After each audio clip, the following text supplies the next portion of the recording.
radiotv.mx. Deja que tus ojos nos escuchen.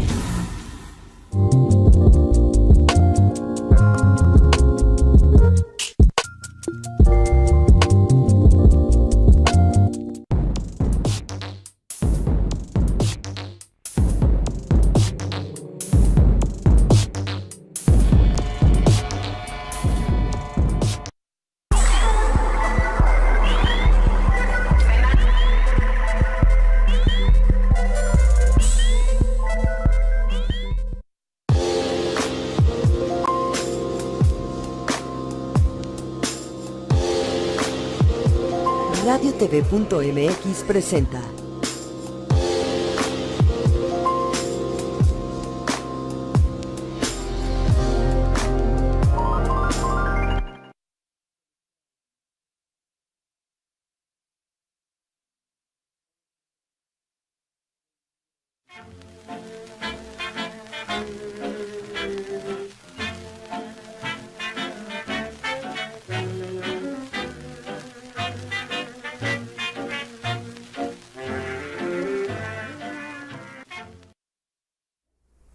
Muy buenas noches, queridos amigos, sean bienvenidos a sus Labios de Tinta. Ya saben, aquí se transmite los martes a las 8 de la noche por radiotv.mx.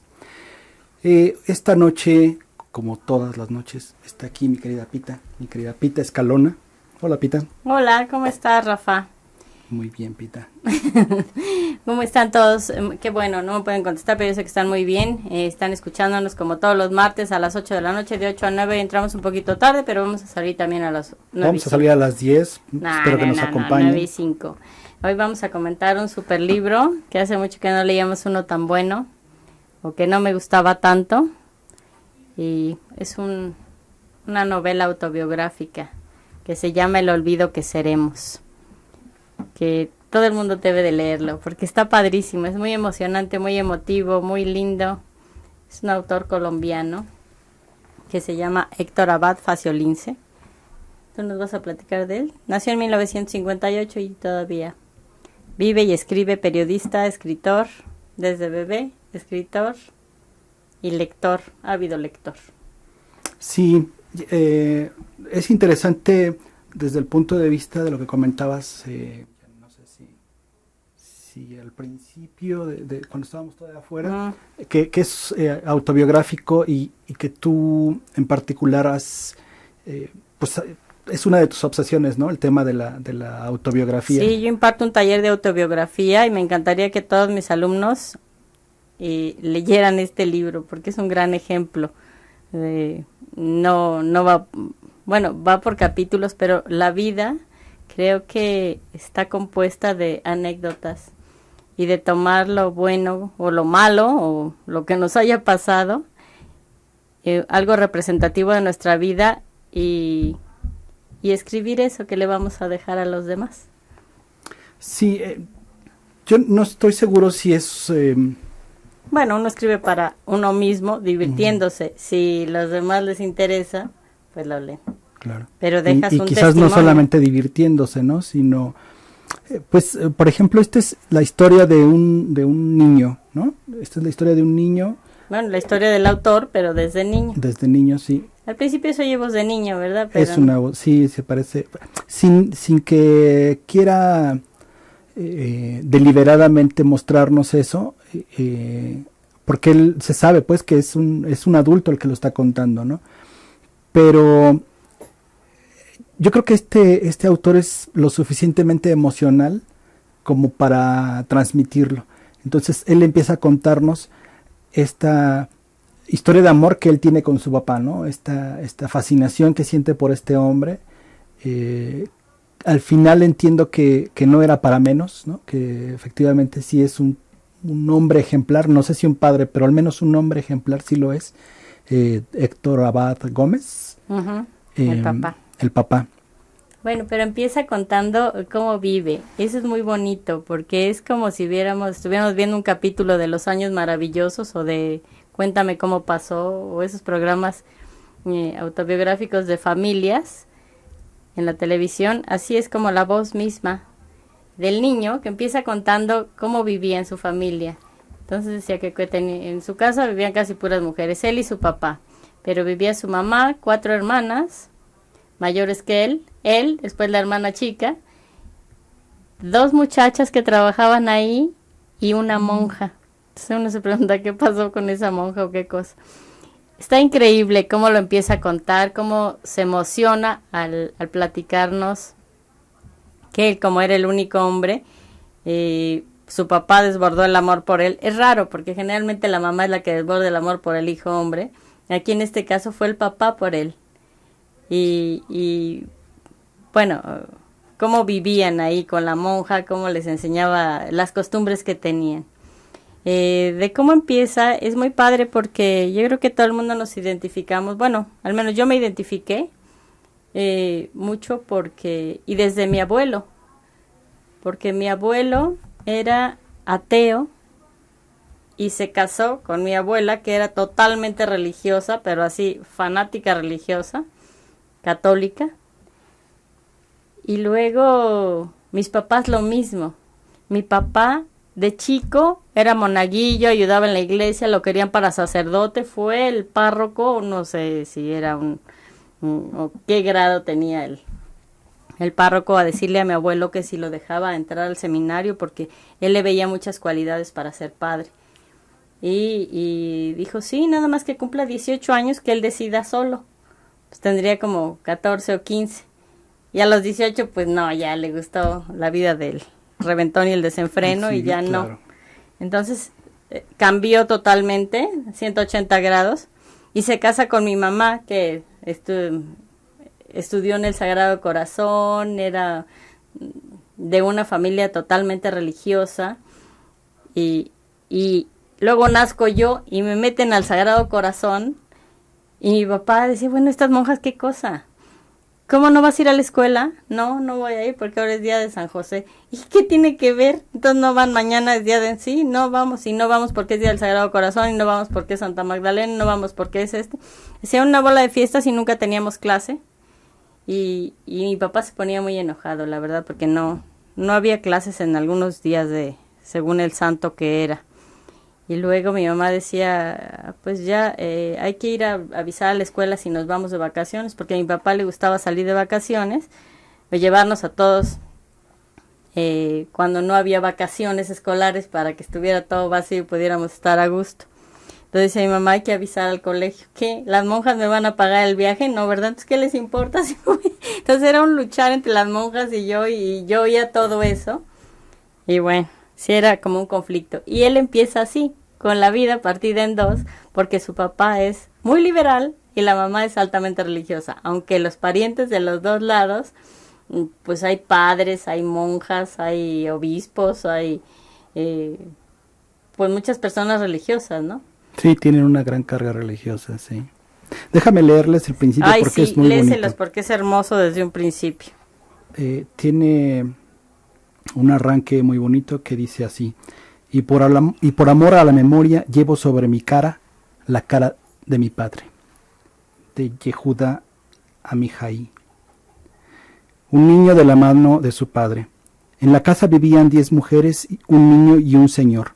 Las mujeres eran Tata, que había sido la niñera de mi abuela, tenía casi 100 años y estaba medio sorda y medio ciega. 2 muchachas de servicio, Emma y Teresa, mis 5 hermanas, Mariluz, Clara, Eva, Marta, Sol, mi mamá y una monja.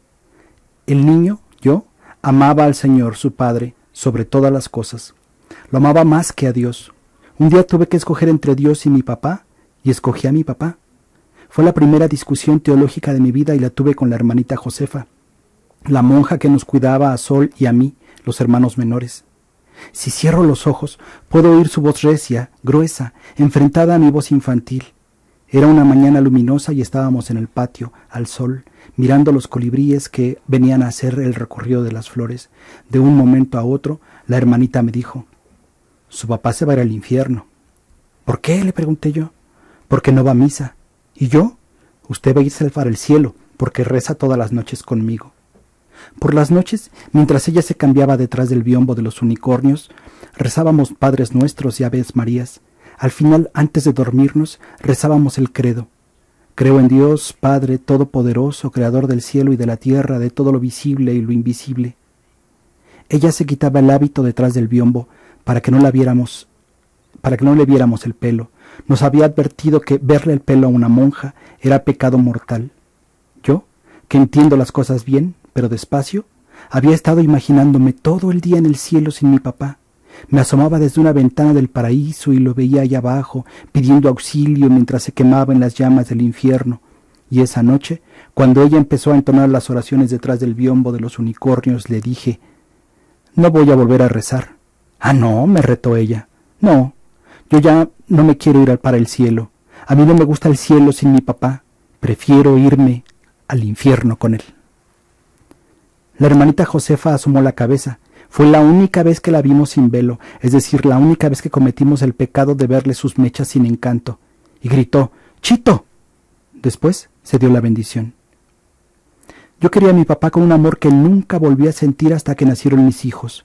Cuando los tuve a ellos lo reconocí, porque es un amor igual en intensidad, aunque distinto, y en cierto sentido opuesto. Yo sentía que a mí nada me podía pasar si estaba con mi papá, y siento que a mis hijos no les puede pasar nada si están conmigo. Es decir, yo sé que antes me haría matar sin dudarlo un instante por defender a mis hijos, y sé que mi papá se habría hecho matar sin dudarlo un instante para defenderme a mí. La idea más insoportable de mi infancia era imaginar que mi papá se pudiera morir, y por eso yo había resuelto tirarme al río Medellín si él llegaba a morirse. Y también sé que hay algo que sería mucho peor que mi muerte, la muerte de un hijo mío. Todo esto es una cosa muy primitiva, ancestral, que se siente en lo más hondo de la conciencia, en un sitio anterior al pensamiento. Es algo que no se piensa, sino que sencillamente es así, sin atenuantes, pues uno no lo sabe con la cabeza sino con las tripas. Yo amaba a mi papá con un amor animal. Me gustaba su olor y también el recuerdo de su olor, sobre la cama, cuando se iba de viaje, y yo les rogaba a las muchachas y a mi mamá que no cambiaran las sábanas ni la funda de la almohada. Me gustaba su voz, me gustaban sus manos, la pulcritud de su ropa y la meticulosa limpieza de su cuerpo. Cuando me daba miedo por la noche me pasaba para su cama y siempre me abría un campo a su lado para que yo me acostara. Nunca dijo que no. Mi mamá protestaba, decía que me estaba malcriando, pero mi papá se corría hasta el borde del colchón y me dejaba quedar. Yo sentía por mi papá lo mismo que mis amigos decían que sentían por la mamá. Yo olía a mi papá, le ponía un brazo encima, me metía el dedo en el pulgar y me dormía profundo hasta que el ruido de los cascos de los caballos y las campanadas del carro de la leche anunciaban el amanecer. Y ese es el primer capítulo de El olvido que seremos, de Héctor Abad Facioline, que es... Pues sí, es una declaración muy fuerte. Me gusta mucho a lo largo del libro. Descubro que hay una sinceridad, ¿no? Una desfachatez para decir las verdades sin ningún preámbulo, ¿no? Él dice, pues sí, yo quiero de esta forma en mi papá y no me importa. No debe ser fácil porque un libro así contado termina doliéndole a otros, ¿no? A la mamá, por ejemplo, ¿no? Claro. Que no lo vea. Pero un buen ella. escritor es eso, que rebasa la barrera y no le importa si va a ofender al papá, al hijo, al hermano, a la tía Chonita o qué importa. Yo quiero escribir mi biografía, esta es esta. Si no les parece, pues que ellos escriban su versión, ¿no? Claro. No sé si es así de retante el asunto, pero... No, sí. Así es. Así es, sí. Bueno, así es, donde yo estudié así me dijeron. Y hoy estuve muy orgullosa de una alumna mía, bueno, de dos, que ya se brincaron la barda y ya no les importó, con tal de dejar ese testimonio de su vida. Y eso me dio mucho gusto. Ahora, el testimonio, así como lo entiendo yo en este libro, es para uno mismo, ¿no? Claro que en este caso él es un autor que va a publicar, que está siendo publicado, pero no es su primer libro. Entonces, yo creo que sí es para él, es una catarsis, ¿no? Él necesitaba escribir esto en honor a su padre. Yo creo que este es un homenaje póstumo a su papá, o a cualquier papá. A mí me hubiera gustado que hubiera sido para el Día del Padre. O sea, que la lectura hubiera coincidiera con el Día del Padre, porque realmente es un homenaje al padre. Entonces, todas las ganas que me dieron de escribir algo que yo hubiera aprendido de mi papá, que son infinidad de cosas, ¿no? Pero él lo que escribe es... mucha gente se va a identificar con él, ¿no? Bueno, yo me identifiqué muchísimo con él siendo mujer. Sí, porque tiene que ver con los afectos, es que ¿no? es la Al final, vida, ajá. así escriben mis alumnas, perdón que estoy hablando de eso, pero si no le pones sentimiento a lo que escribes cuando es autobiográfico, pues mejor no escribas nada. Entonces esto es lo que tiene, Pues no sentimientos. sé si no escribas nada, pero es... No, pues para qué va a escribir notita, bueno, ya no sería una autobiografía así. Incluso es lo que te digo, él mismo dice, yo he intentado escribir esto a lo largo de 20 años, Ujú. ¿no? Sin embargo, cada vez que lo arrancaba, me daba cuenta que estaba demasiado sentimental y a mí eso no me gusta. Yo quiero una sana distancia con mi texto, ¿no? Ujú. Aún así, a muchos les va a romper el corazón, ¿no? O sea, esta historia es así. Pero, bueno, vamos a hacer un pequeño corte y después de ello seguimos platicando de Héctor Abad Faciolince y su libro El olvido que seremos.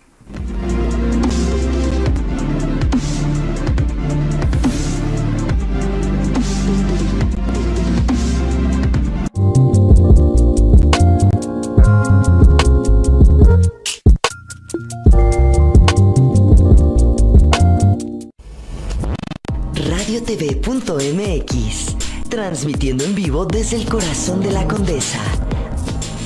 Alfonso Reyes 190. radiotv.mx, deja que tus ojos nos escuchen.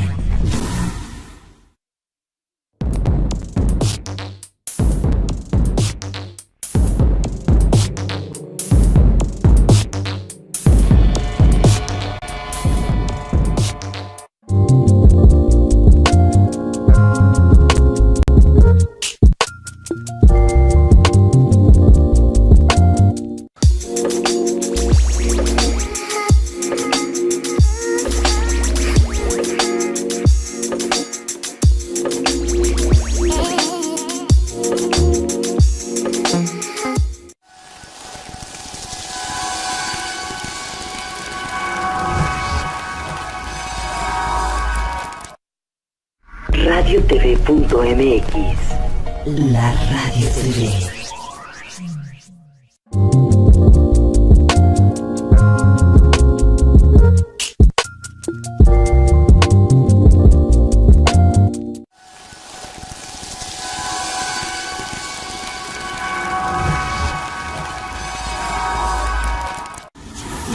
Deja que la imagen alcance tus oídos. radiotv.mx. Dice así: mi papá me dejaba hacer todo lo que yo quisiera. Decir todo es una exageración. No podía hacer porquerías como hurgarme la nariz o comer tierra. No podía pegarle a mi hermana menor ni con el pétalo de una rosa. No podía salir sin avisar que iba a salir, ni cruzar la calle sin mirar los dos lados. Tenía que ser más respetuoso con Emma y Teresa o con cualquiera de las otras empleadas que tuvimos en aquellos años, Mariela, Rosa, Margarita. Más respetuoso que con cualquier visita o pariente. Tenía que bañarme todos los días, lavarme las manos antes y los dientes después de comer y mantener las uñas limpias. Pero como yo era de índole mansa, esas cosas elementales las aprendí muy rápido. A lo que me refiero con todo, por ejemplo, es que yo podía coger sus libros o sus discos sin restricciones y tocar todas sus cosas: la brocha de afeitar, los pañuelos, el frasco de agua de colonia, el tocadiscos, la máquina de escribir, el bolígrafo. Todo eso sin pedir permiso. Tampoco tenía que pedirle plata. Él me lo había explicado así: todo lo mío es tuyo, ahí está mi cartera, coge lo que necesites. Y ahí estaba, siempre, en el bolsillo de atrás de los pantalones. Yo cogía la billetera de mi papá y contaba la plata que tenía. Nunca sabía si coger 1 peso, 2 pesos o 5 pesos. Lo pensaba un momento y resolvía no coger nada. Mi mamá nos había advertido muchas veces: ¡niñas!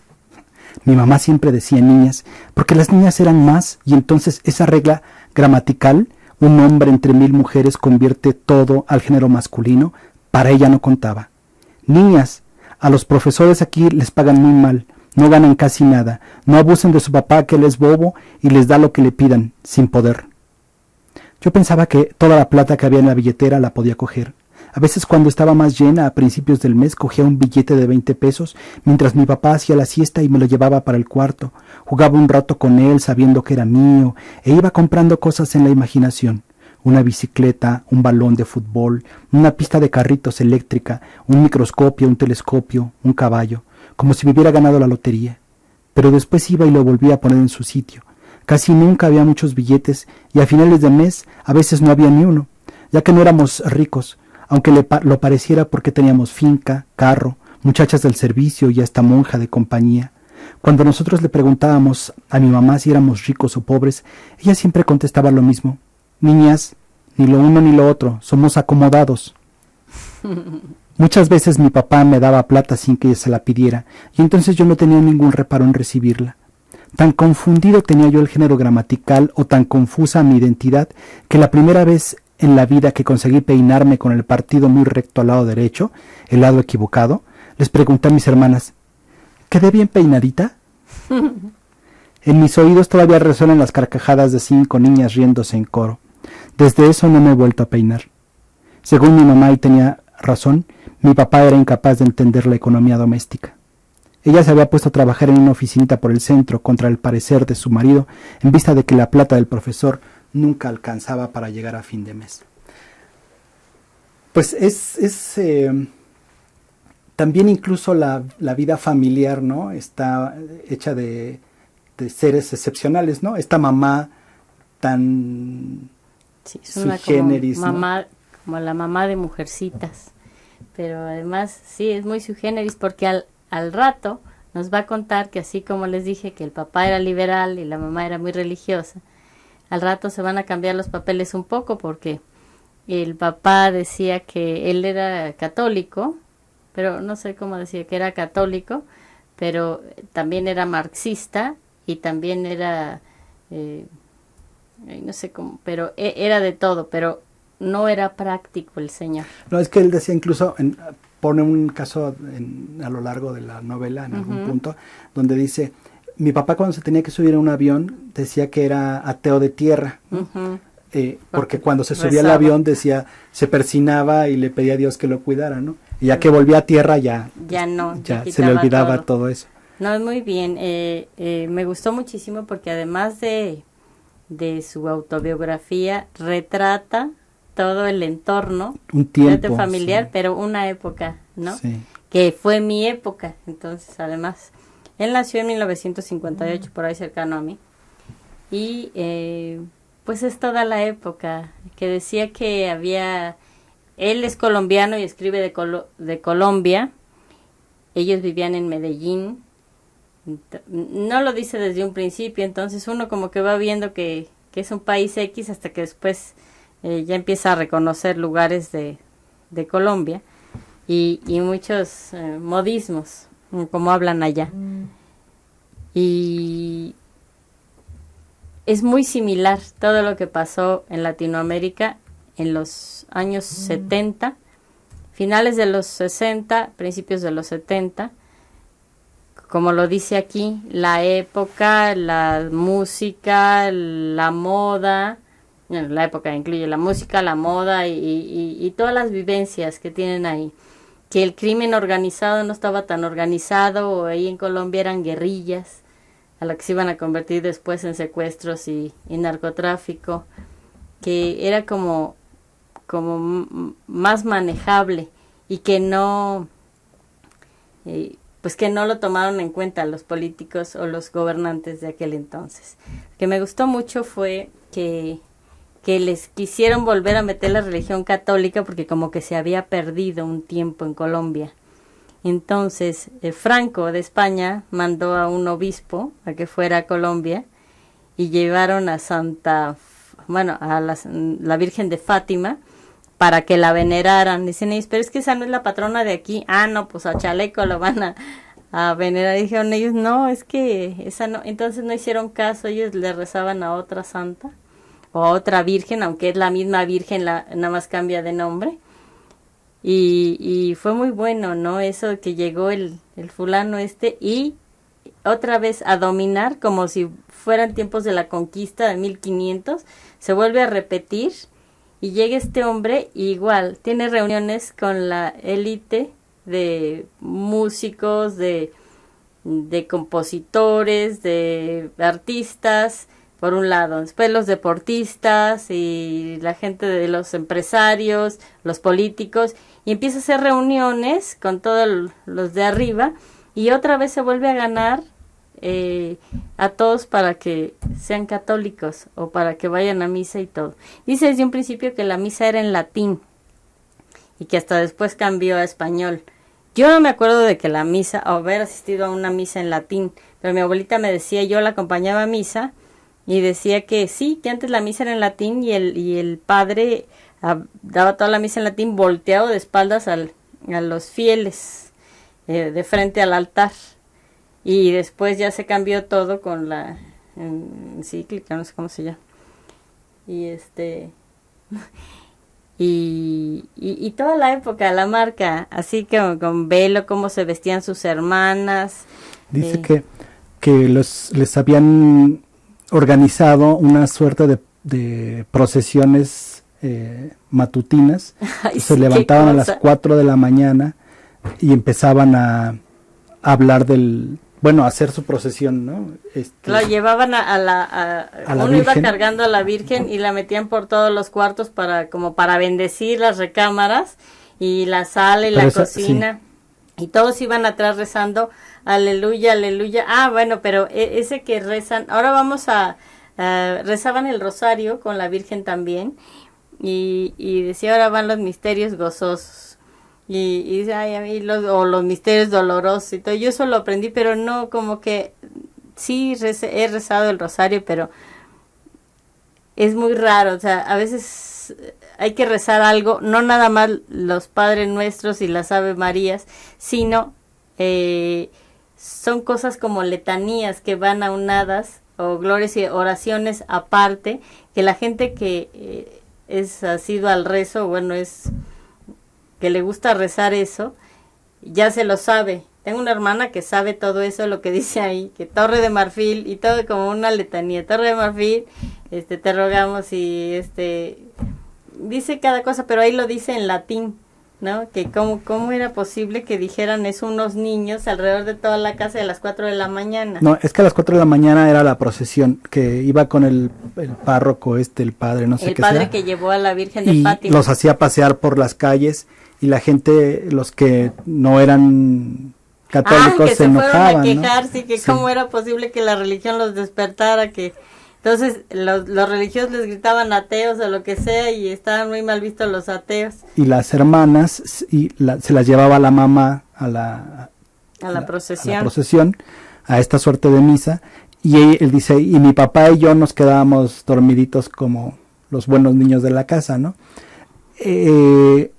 Un poco lo que él nos platica también es este fuerte enfrentamiento que tiene, porque durante muchas horas del día su formación es católica, y está rodeado de mujeres que además practican a conciencia el tema de la, son de la religión, son ¿no? Católicas practicantes. No la mamá, pero la mamá dice que cuando la mamá, que es completamente extraña, porque dice, yo soy muy religiosa y toda su familia es religiosa, pero ella se va como si fuera una ejecutiva, se va a trabajar, abre una oficina y ella se pone a chambear y a progresar, pero mientras deja encargados a los hijos, a las hijas, con las monjas y con las tías y con todo el vecindario, que todos son mega religiosos, ¿no? Pero cuando llega el papá, entonces empieza lo ateo. Le empieza a explicar, o sea, le rebate todo lo que le han lavado el coco, ¿no? Que tú se ve a vale. misa para tener contenta a tu mamá, nada más que quiero que sepas que todo lo que hagas ahí es mentira, ¿no? Sí, sí. Y eso para él es un alimento muy rico, porque el papá tiene una paciencia enorme para explicarle las cosas, para leerle libros, para enseñarle cuadernos de arte,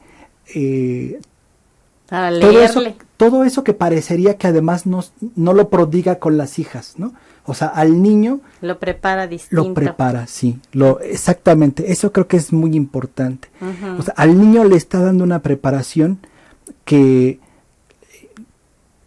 quizás a él, al papá, le resulte como una suerte de proyecto de vida, ¿no? Ujú. Como un proyecto para él, como un experimento que él está haciendo, sin que sea para nada una cosa odiosa, una cosa... No, al contrario, él es enriquecedor para él. Claro. Porque es con mucho amor y con mucho cariño, y le lee a los grandes escritores de la época, y siempre ha estado metido con los grandes escritores de la época. El papá ¿no? era un médico, ¿cierto? Era un médico, padrísimo, porque era un médico que no le gustaba curar, sino atacar el por qué les dio esa enfermedad, la causa. Entonces dice que iba al hospital infantil y a veces generalmente se llevaba al niño cuando podía, para que viera cómo era la cosa. Entonces estaban en las camas los niños y decía, ¿y este qué tiene? Y él mismo se contestaba, el señor, pues tiene hambre, ¿no? Entonces denle un huevo y denle leche, porque aquí todo está contaminado, la leche y el agua, por favor denle. Es lo que necesitan aquí, comer los niños que no tenían. Entonces él iba en contra de la pobreza, a favor de la igualdad, pero no le gustó. Fue a Rusia una vez y dijo que no le gustó nada lo que vio, ¿no? Fíjate que es muy interesante su planteamiento. Yo no sé si había pensado en ello antes de esa forma, Uh-huh. porque él dice, por un lado hay un grupo de buenos doctores, ¿no? De muy buenos doctores, pero que están dedicados a atender a los que pueden pagarle, ¿no? A construir hospitales, a curar y medicina cara y a cobrar las consultas caras a gente Claro. pudiente, claro. Y entonces él dice, eso no es válido, no es justo, porque la mayoría de estos problemas se podrían prever, ¿no? Uh-huh. ¿Cómo? Pues, por ejemplo, en el tema del agua. Él O sea, de hecho hizo un acueducto. el tema del agua se convierte en una cosa importantísima. El tema de la limpieza, de las, Higiene. de las letrinas, ¿no? O sea, cómo alejar las letrinas desechos, de las tuberías del agua, cómo esas tuberías de agua que son porosas y que permiten que se contamine con las heces fecales, con las heces. Todo esto, que es un razonamiento que ahora podría parecer ingenuo, pues en ese momento de Colombia es algo que no se está haciendo, ¿no? Y que no se hace durante muchos años. Uh-huh. Entonces el hombre era un humanista, era un luchador social y como médico él lo que quería era hacer una medicina preventiva, ¿no? Uh-huh. Entonces toda su vida está dedicado a eso, ¿no? Pero es un maestro universitario, él da una cátedra en la Universidad de Colombia, no sé cómo se llama ahora mismo. Y va a tener muchos enemigos por eso, ¿no? Uh-huh. Porque para empezar sus mismos compañeros de generación, pues son los que tienen la clínica, ¿no? Los y que lo están desconocen, atendiendo, claro. O son los políticos que dicen nos va a echar para abajo el proyecto. Pero sabrá Dios por qué. Al final es que es un absurdo todo el asunto, como lo es en México, ¿no? Sí, es que es muy similar lo que pasa en Colombia, lo que dije, en Latinoamérica en esa época, finales de los 60 y ahora hasta los mismo, 90, o ahorita es lo sí, mismo. porque incluso dice, o sea, estos 20 años de que él es un niño, a que se vuelve padre, o ya digo, papá. Sí, todo este recorrido, pues es desde una Colombia, pues, ¿cómo decirlo? Inocente, ¿no? Una Colombia bonita, donde el campo, donde lo verde, donde la belleza, la convivencia, y estas cositas que parecerían pueblerinas, ¿no? El enfrentamiento de este hombre que dice ser ateo y una iglesia que dice ser muy religiosa, pero que a la hora de dar, realmente el que da más es el ateo, y la iglesia pues solamente está para inculcar rezos y amenazar a que todo el mundo esté Es el castigo temeroso de de Dios, Dios, claro, ¿no? temeroso de Dios, eso es, que Dios castiga. Y la madurez de esa Colombia es una madurez de violencia, ¿no? O sea, se está gestando una violencia que el papá, constantemente está advirtiéndole a la gente, le dice, pues, mientras que existan estas circunstancias de desigualdad, esto es un criadero de descontento, de violencia. La desigualdad va a engendrar... Y en eso se convierte, o sea, guerra. al final a eso llegan. Es una historia muy triste la colombiana, como es la mexicana, ¿no? Y tenemos que hacer un corte, amigos, no se vayan. Seguiremos hablando de el olvido que seremos. Héctor Abad Faciolini. Faciolince, caramba. Caramba.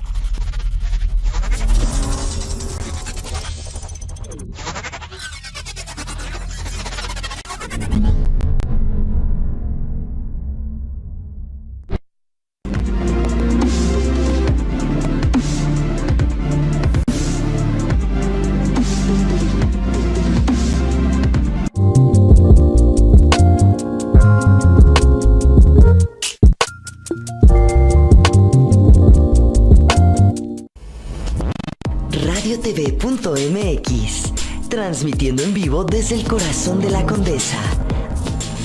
Alfonso Reyes 190. radiotv.mx, deja que tus ojos nos escuchen. radiotv.mx, la Radio TV.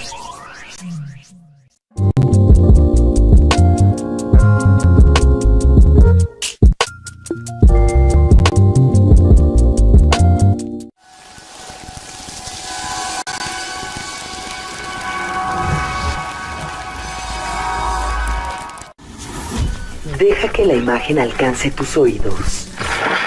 radiotv.mx.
radiotv.mx, transmitiendo en vivo desde el corazón de la Condesa.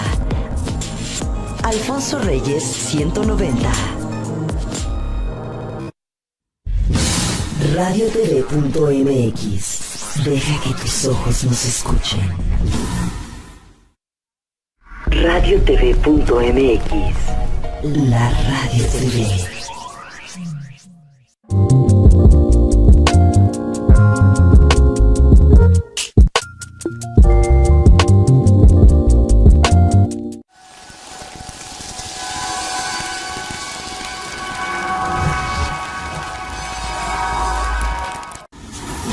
Deja que la imagen alcance tus oídos. radiotv.mx.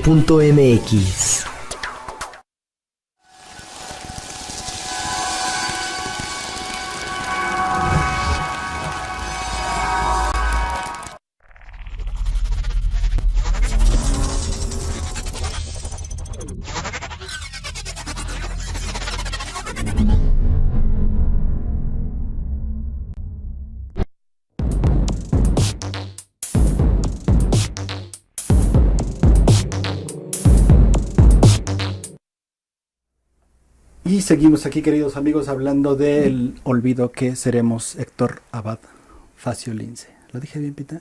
No lo sé, no sé pronunciar el italiano colombiano, algo así. Yo creo que sí. No sé, nunca había oído hablar de este autor. Qué padre. Dices que no es el primer libro que escribe. No. Y me encantó. Bueno, me gustó muchísimo el retrato que hace de toda su generación y de su entorno colombiano y tan parecido a nuestro México o al retrato de nuestro México. Bueno, no sé, a mí se me hace todavía mucho más tropical el asunto, ¿no? Pero Medellín no es tropical. Pero él cuenta la historia de la finca, del el tío que... Pero es el campo, sí. Que tienen... no, el abuelo, me encanta cuando van a casa del abuelo, que él sí tiene una finca más grande, y van a su rancho, y a la orilla de la carretera lo reciben con caballos. Entonces, ya tienen el caballo del abuelo, el caballo del papá, de todos los que van a ir, hablan por radio, no sé cómo se comunican, vamos a ir tantos y tantos caballos tienen ahí. Entonces ya, y le dicen a él que va de niño, le dicen, tú te vas en el caballo toca. Ah, qué bueno. Y otra vez. Y a la siguiente vez que iba, y sí, tú te vas en el bronco, en el pinto, el no sé qué y no sé cuándo. Y tú te vas en el toca. Y dice, yo veía que siempre me subía en el toca, pero el caballo era distinto. O sea, yo tenía mi caballo, ¿no? Yo tenía mi caballo, se llamaba toca. Pero era distinto cada vez. Era a veces era blanco y a veces era café, a veces era negro, a veces era flaco. Entonces le dice a un primo, no seas tonto, a los niños es el que te toca, por eso se llamaba toca, es el que sobra, no, el más rascuache, ese es tu caballo. Sí, muy chistoso, ¿no? Sí, es una historia muy bonita porque tiene que ver con la infancia, con los abuelos consentidores, y porque el abuelo del chamaco que nos cuenta la historia, es el papá del papá. Ajá, él es un hombre que se hace en el campo, ¿no?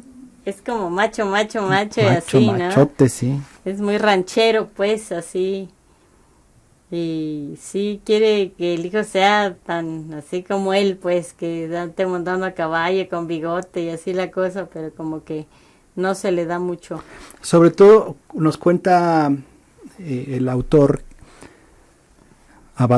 Héctor Abad que el cariño que se profesaban, el cariño que le profesaba el papá al hijo, era un amor físico, era cosa de abrazos y de apapachos. Y de besos, sí. Entonces dice que, por ejemplo, un día llegaron sus amigos, ya debe haber sido una edad de... Unos 12, 13 años. Sí, que él se avergonzó porque los demás se burlaron de ver cómo llegaba el papá y lo abrazaba, que quizás el trato fuera como para una niña, ¿no? Y se burlaron de él, pero después uno de los chicos se acercó y le dijo, yo te envidio porque a mi papá nunca me ha dado ni siquiera un beso, ¿no? Uh-huh. Entonces, parecería que es algo que, como te digo yo, el papá expresaba sin ningún tapujo, claro, su afecto, expresaba sentimientos, ¿no? Y todo. Sí. Sí, a mí también lo que me llamó la atención es el colegio, que al principio lo meten a él a un kinder, me imagino, donde mixto. Era mixto, donde iban sus hermanas, era el colegio de sus hermanas, pero en kinder era mixto. Y cuando pasa a la primaria, lo cambian de escuela porque ahí ya era para puras mujeres. Entonces lo meten a él a un colegio de puros hombres y dice, y yo viviendo en un mundo de puras mujeres, donde ve 10 mujeres, como lo dijiste en casa, se va al de hombres, entonces él siente raro. Porque cuando le entra a la adolescencia y ve y dice, no sé, le da cosa haberse vuelto homosexual o algo así, porque dice, me llamaban la atención los niños bonitos, los niños nalgones, los niños que se veían bien y todo, porque yo no sabía qué pasaba, a mí nadie me había dicho eso y era una atracción, pues como son asexuales más o menos, 11, 12, 13 años, y si yo sentía una atracción por ellos, pero no sabía qué era. Entonces, y todas las preguntas se las hace a su papá y honestamente el papá le contesta nada de que, mira, sí, es una florecita y llega el polen, no, o sea, le explica cómo son las cosas, le explica perfecto Y el niño ya se queda muy contento, porque él tiene la Tranquilo. confianza de decirle al papá. O sea, los niños no le preguntan eso al papá, le preguntan a un amigo y si bien le va.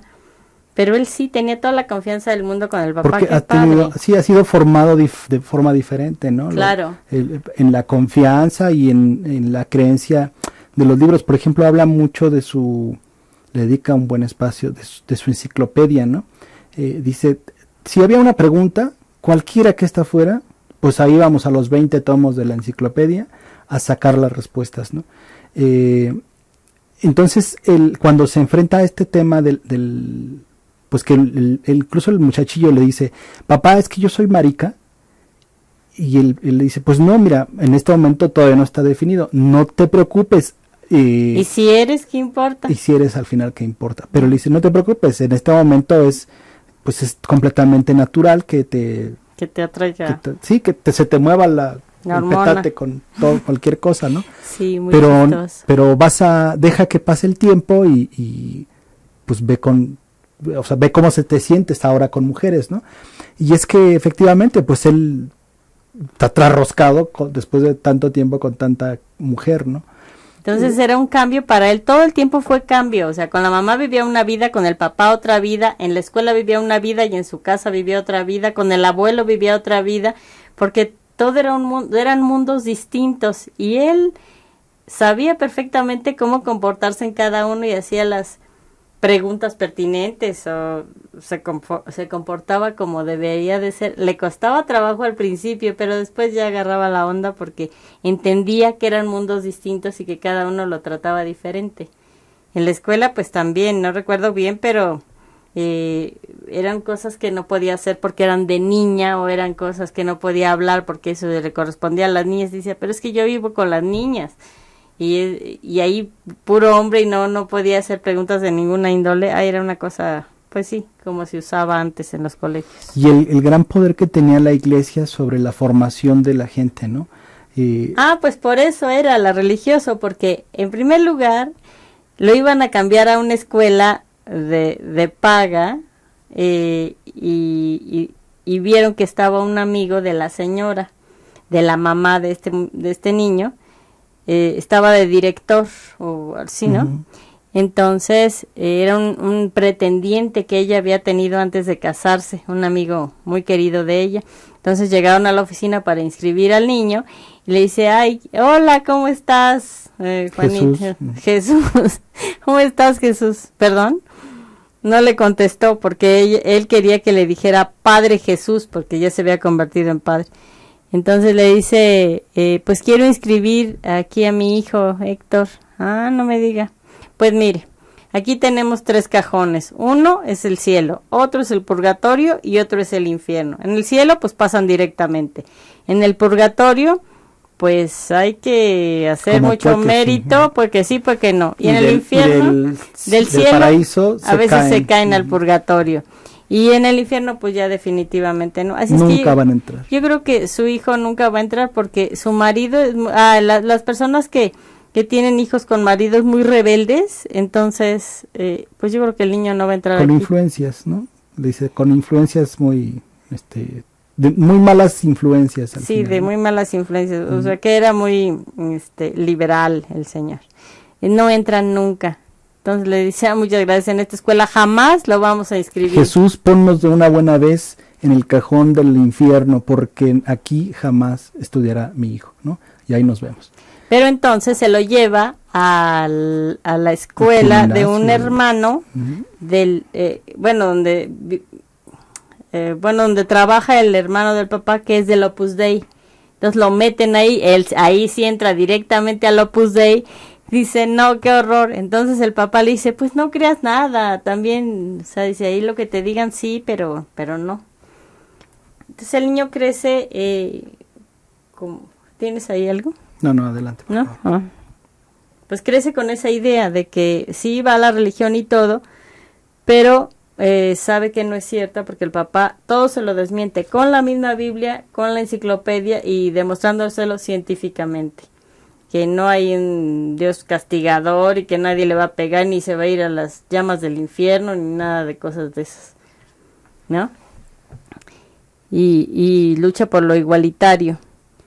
Me gusta muchísimo cómo tienen la casa, cómo siembran, cómo... la casa de la abuela materna, esa también es terrible, ¿no? Donde están las costureras, donde se reúnen, también todas a rezar. Yo me acuerdo que pues así se usaba, que fueran a rezar los rosarios a las casas, y en casa de mi abuelita no sé si estaban velando a mi abuelo, o si estaban velando a mi bisabuelo, o algo había ahí que yo no supe, pero estaban todos de negro, rece y rece y rece en la sala. Y antes así se usaba, ir a rezar a las casas. Me tocó en varias casas ver eso. Ahora me dijo una amiga que también, su suegra también rezaba alrededor, y como nadie la pelaba en la casa, entonces hacía la fila con todas las muchachas, y todas las muchachas con ella dando la vuelta rezando el rosario en las tardes. Entonces, hasta la fecha. Yo quiero leerles un pedacito de este libro que se llama El olvido que seremos. En particular, ya me voy a brincar muchísimas cosas. Todo está hermoso, todos todo son está detalles, hermoso, sí. todo, escogió unas anécdotas preciosas que nos van a ilustrar toda la vida en Colombia, en los finales de los 60, principios de los 70, hasta los 80, yo creo. Y Muy hasta un padre. viaje a México. Un viaje a México, sí. El encuentro con Aguirre en Madrid fue duro y hermoso. Él llevaba más de 3 meses en España. Imagínense un loco de pelo blanco y largo, muy largo, con un abrigo negro prestado que le queda grande, mal afeitado, con la camisa rota en la axila, una sombra de mugre en el cuello curtido, un agujero en la suela del zapato por donde se cuela el agua, con una bufanda rosada de mujer anudada al cuello. Camina por las calles y habla solo, habla y habla como hablan los locos, y mira a las muchachas con ojos ardientes, pues no tiene mujer y se consuela viendo. No atraviesa las calles por la esquina jamás, sino por la mitad de la cuadra. Todos lo creen un loco. Yo mismo cuando lo vi pensaba que estaba loco. Estamos a finales de diciembre con un frío seco de páramo que raja la piel como el hielo. El loco cruza por cualquier por cualquier parte de la Gran Vía. Detiene los carros y los buses levantando los brazos y mirando furioso a los ojos a los conductores que pitan y lo insultan pero frenan. Esto se llama pasar a la torera, me explica el loco, y es verdad, lo veo con mis propios ojos que torea sin capote a los carros y los buses rojos de la Gran Vía de la Castellana, y ni se diga de las calles Barquillo o Peñalver. Entra en un bar, se sienta y los meseros no lo atienden. Al notar que no vienen palmotea como se hace en su tierra.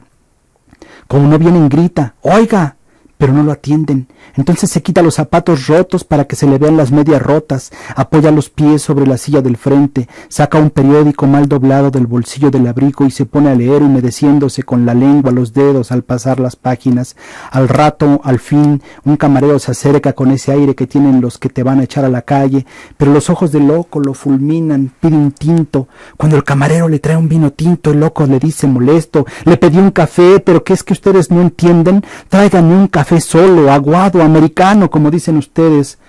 Así muchas veces me cuenta, hasta que el loco decide que en adelante con los camareros hablará solamente en inglés. Detestan su acento sudaca, sus palabras sudacas, su imprecisión sudaca, sus zapatos sudacas y sobre todo su evidente pobreza sudaca. Waiter, please, a coffee, an American coffee, if you don't mind. Así le va mejor, lo consideran un turista excéntrico. No siempre parece un loco. Cuando va recién bañado y se ha peinado hacia atrás la larga cabellera, lo confunden con el poeta Rafael Alberti. A veces algunos jóvenes en los cafés, en los bares, se le acercan. «Señor Alberti, maestro, ¿podría darnos un autógrafo?» Y el loco dice «sí», coge el papel o la servilleta que le acercan y traza su firma angulosa y legible, Alberto Aguirre, seguida de una exclamación «¡coman mierda!». Siempre la misma dedicatoria, Alberto Aguirre, coman mierda, sí, el loco está loco. A veces llora por la calle, llora o no llora, simplemente piensa en algún detalle del país lejano y los ojos se le ponen rojos de visiones remotas, las conjuntivas se excitan de no ver y hay agua que chorrea por sus mejillas pero no llora, digamos que llueve sobre su cara y él deja que la lluvia lo moje como si tal cosa, y como salen lágrimas saladas de sus ojos, así mismo salen palabras dulces de sus labios. La gente cree que habla solo, que el loco habla solo, pero no es que hable solo, en realidad recita largas tiradas de versos que se sabe del Tuerto López, noble rincón de mis abuelos, nada, de Grief, amo la soledad, amo el silencio, romances españoles, Gerineldo, Gerineldo, paje del rey más querido, quien te tuviera esta noche en mi jardín florecido, lo que sea, camina por las calles de Madrid y recita como un loco, no como un loco, como un exiliado. No, fascinante la escritura de este hombre, Héctor Abad Faciolince. Hermoso, sí, lo recomendamos ampliamente, es hermoso. Bueno, mandamos un beso a todos los que nos acompañaron esta noche y a los que nos van a acompañar la próxima, próximo martes a estas horas. Ya saben que leemos un libro a la semana y aquí lo comentamos como en charlas de café. En su programa Labios de Tinta, invitándolos a que lean este libro, que está hermoso y se lee, o sea, te picas desde la primera página. Entonces está muy bueno. Muchas gracias en la producción a Hugo Cuevas, a Gris Campos. Los esperamos aquí a las 8 de la noche el próximo martes, radiotv.mx. Hasta pronto, amigos.